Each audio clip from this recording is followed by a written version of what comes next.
नमस्कार मित्र हो। मैं परेश आप सभी का अपने प्यारे चैनल युवा भारत में सहर्ष स्वागत करता हूँ।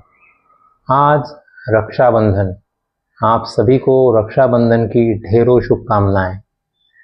रक्षाबंधन भाई बहन की प्रेम का एक अटूट उत्सव है, एक अटूट सन है। हमें इसको बड़े प्यार से और धूमधाम से मनाना चाहिए और सारे भारतवासी इसको बड़े प्यार और धूमधाम से मनाते हैं। आज ऐसे कहा गया है कि ये जो रक्षाबंधन है इसमें भद्रा का साया आया हुआ है। भद्रा माना जाता है कि भद्रा के मुहूर्त में वो अशुभ मुहूर्त होता है और उसमें कोई शुभ काम नहीं करनी चाहिए।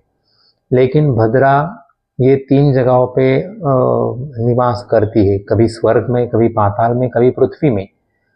इस बार की जो भद्रा है वो पाताल में निवास कर रही है, मकर राशि में चंद्रमा है और इसलिए ये पाताल में निवास कर रही है। इसलिए इस बार मतलब पृथ्वी पर रहने वालों के लिए भद्रा का जो इफेक्ट है जो वो नहीं रहेगा।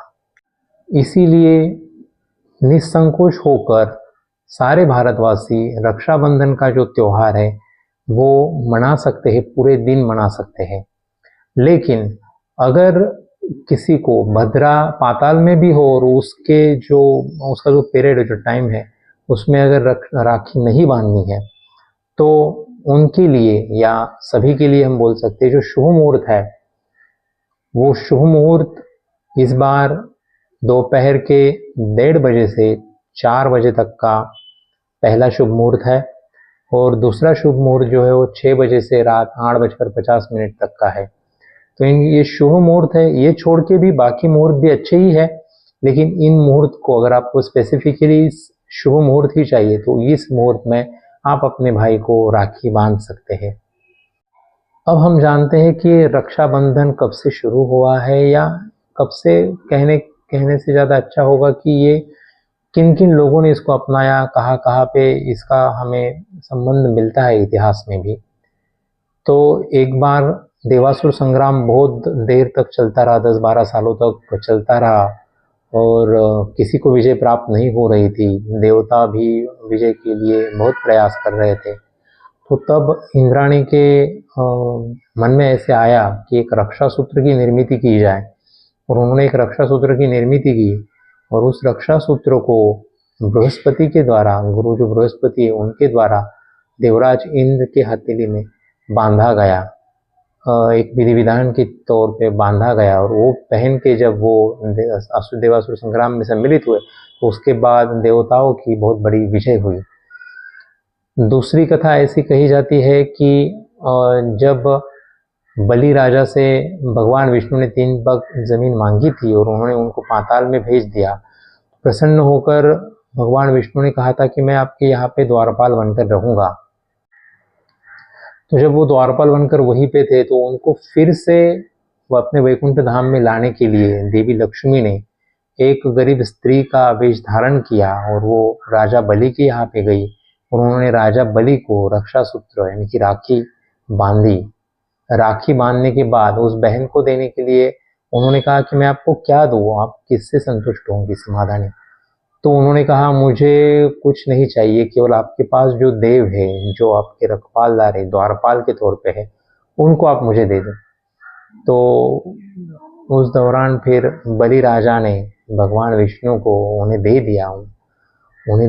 तब प्रसन्न होकर विष्णु ने तब भी कहा कि मैं कम से कम भाई 4 मास तो आपके यहाँ पे द्वारपाल जरूर बन के रहूँगा।